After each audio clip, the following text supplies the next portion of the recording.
An update on the progress of the Dolby Stereo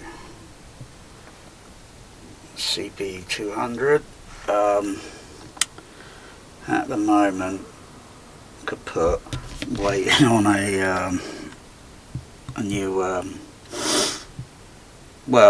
waiting on another order for a PS 1B power supply. Because the other one is, it's got problems. It could be the DC the DC capacitors that need replacing. Fortunately, you can get parts for that, and I think possibly something I read on the internet. I forgot what it's called now. It's a bridge something. It's a square little, and you got DC voltage going in one way in plus and another way in negative, and then it outputs. I forgot what it's called. Anyway, so it's very small. Possibly need maybe a new type of one of those. Anyway, it'd be possibly for a project build, but I've got another component coming for the CP200. The MPU1 magnetic preamplifier. Still can't find an accessory unit to run the but that's not a problem. I don't think that would be a problem. I think I can get around that, because I'll probably use one of the or several of the CP65s connected onto the CP200, but problem is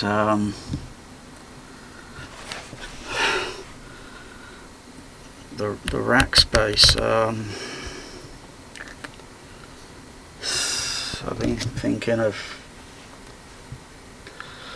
oh god, probably take a couple of days to do this. But if it's done carefully, probably do it in a day, as long as I don't get the wires all botched up, 'cause I don't like. It's very tight around the back of this rack, because the racks can only pull out so far. Because of the limitation here. It's very narrow, very tight. They're in 5-screen mode. Put that in 3-screen mode. So the SDDS here, probably I'll move that over to here, reposition the EQs for the surrounds. Well,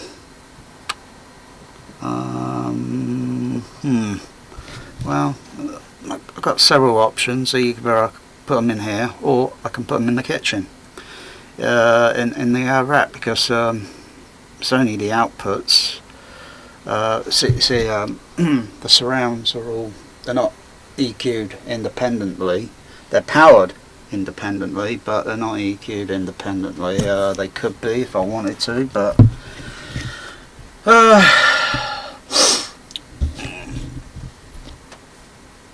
you probably get better result, or different results.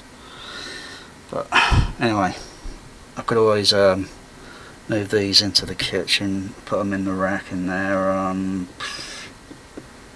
That'd give about 2U frame, because that's about, is that about that 2U frame? Yeah, that's 1U frame, 2U. Yeah, that's 2U frame. I think that's about 3U frame, isn't it? So yeah, move this over here. I'll put the Dolby MPU1 up here. Yeah, maybe.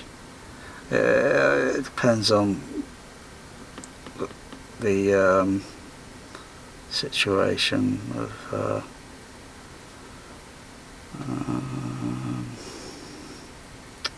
up there, and then I've got to have one of these or two. Oh crikey, it's going to take up nearly the whole rack. When am I going to move those? When am I going to move the CP500? Oh gosh.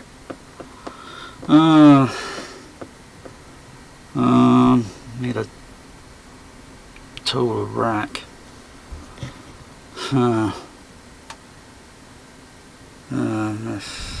That's... I hate this hobby. I really do. I really hate it. Just want to relax.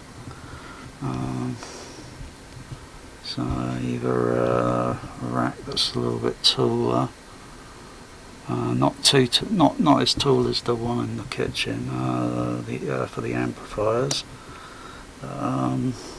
Something just a little bit,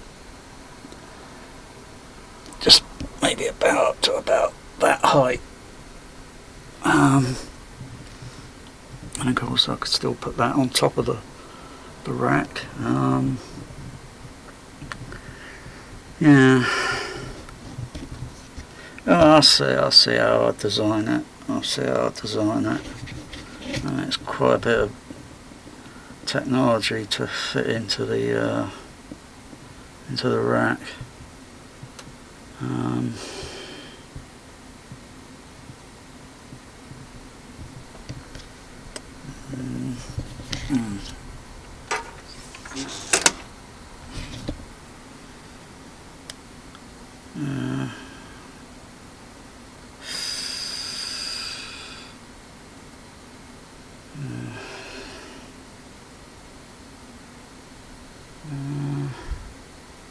Just looking and just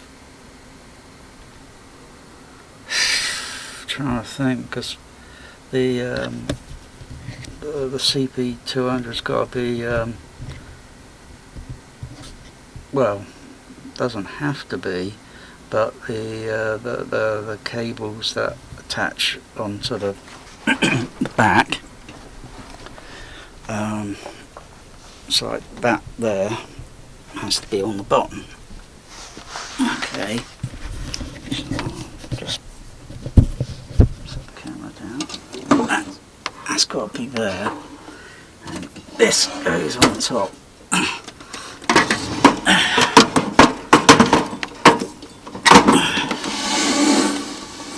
Not that it has to, doesn't have to. It's just that the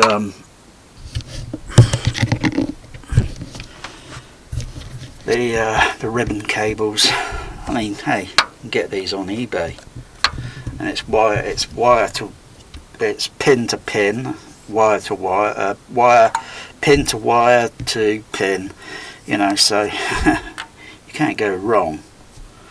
So it's only getting one of these that's a little bit longer, and then I can place this differently.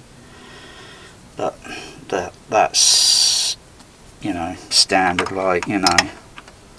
But hey, it could be designed any other way. And that goes in there. Of course it clicks in, and then that goes in there, and then that goes in there, and then lock them down. And this output here, that would go to the accessory unit, but there are output terminals here, so I could probably still configure the you know, running with the 5 screen and such, just output the outputs there to the other CP65 665s. It's not a problem. I forgot what that one goes to. Got to look underneath, it's a bit dark. Because that's power main input. And then I've got the other short lead here somewhere. It's in the kitchen. And then that connects up to there. And then it goes down to here.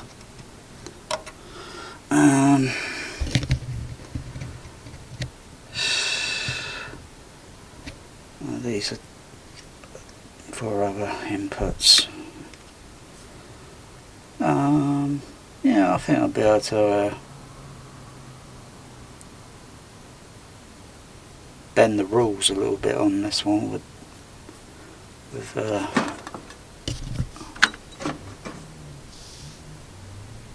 meow, meow.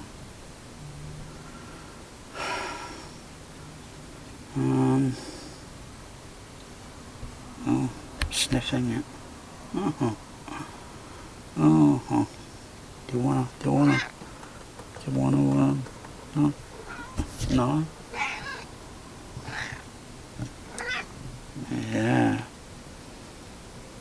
Let's put the cooling away. Oh.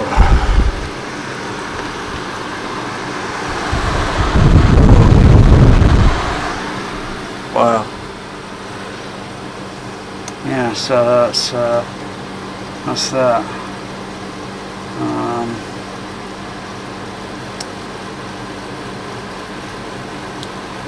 Of course, I got those spectral recording,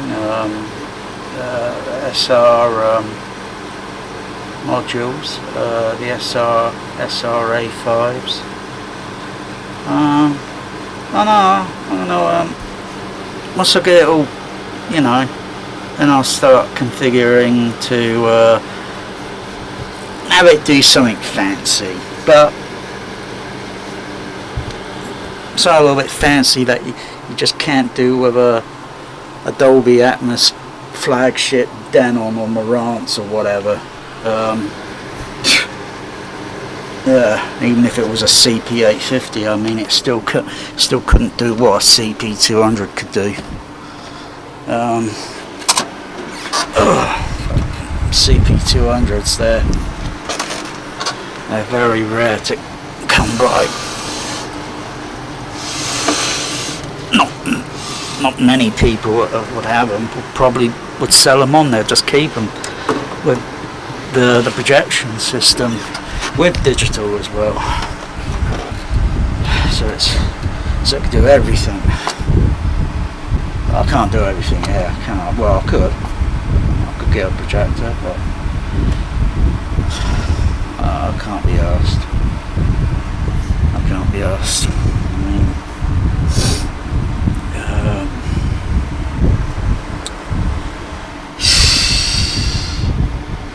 got to fit a cake plate in, and flipping, where do I put film? Oh no, sod it.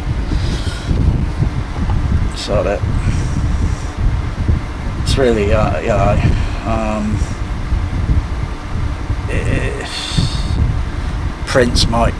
some prints might be faded to pink, and depending on what prints you get. I mean, but yeah, there's stuff out there you can get. I think the rarest sort of cinema sort of sound technologies or to get probably the sensor round. I mean, yeah, one recently this year it came up for sale, but I think it was a private sale. Someone was offered quite a bit for it. I could have brought it, but I thought, and knowing what it is, I mean, 10 grand for something that sounds like pink noise. Get my understanding. Yeah, that's quite a lot of money. Plus the damn thing is no bigger than that. I mean, it's a very small module, the sensor round. It's got card frame, but it's about half the size than one module, or half the size. Well, half. That's about the same. Racks U-frame. It's about half. It's only a small unit. And cards, you know, that slot, you know, that pull out and such. Just some fancy circuitry on it to detect pilot tones on the film to trigger the random filtered pink noise. But still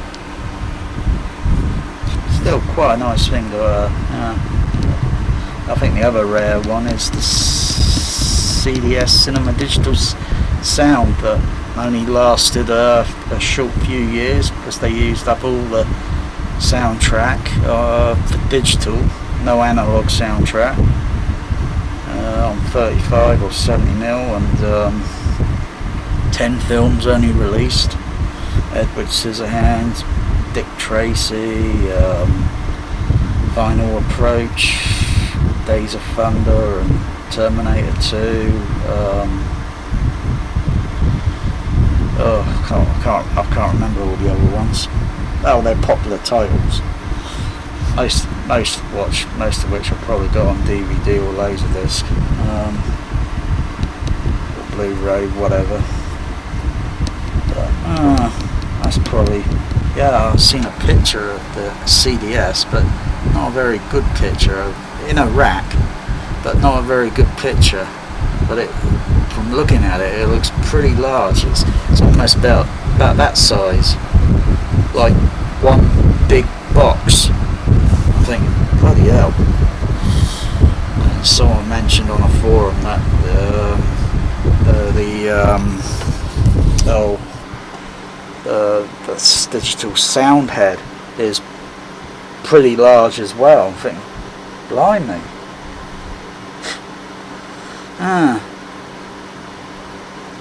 And it weighs quite a bit.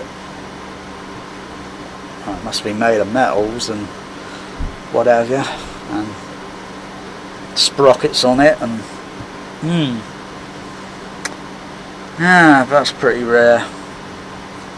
Not even sure how many they might have made. I've seen CDS prints on eBay for sale, and that was years ago, and that was Terminator 2, £450 I think it was, it sold for. I think that was in the UK. So obviously someone might have a CDS, because I think there were only a few cinemas in the UK that had CDS at the time. I think Leicester Square, I'm not sure, but there wasn't that many. Yeah.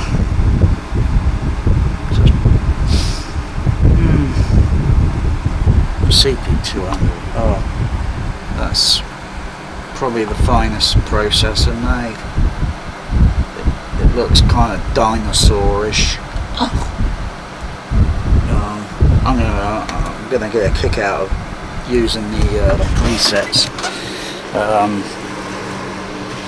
the format presets here. Turn the fan off. I like that click, click, click, click, click. Oh, yeah, I understand how that works. So if I want format 1, it would be 0, 1, and that would be mono.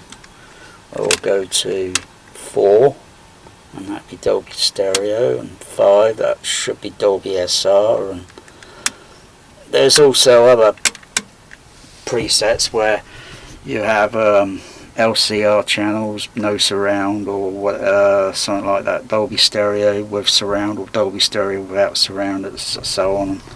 Yeah, so it could do quite a number of formats right up to possibly 99.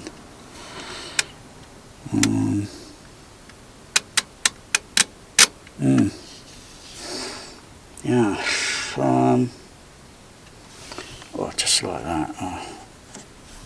And that's the memory ring. So, yeah, let's put it at 4. You know, if you, oh, that film's too bloody loud.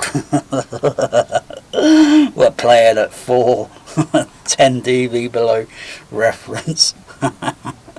No, I try to keep everything at 7. Sometimes, you know, yeah, just a little less, but you know, not many in the home will play. You know, it's just calibrating the levels.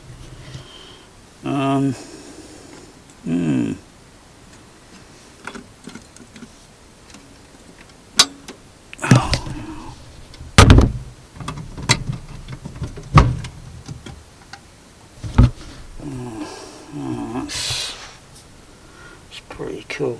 It's got a nice smell to where it's been. I'm not sure what cinema. It's kind of got a, well, I don't know, some sort of plasticky, I don't know, the environment it must have been in for so many years. Like, it smells like stale tea.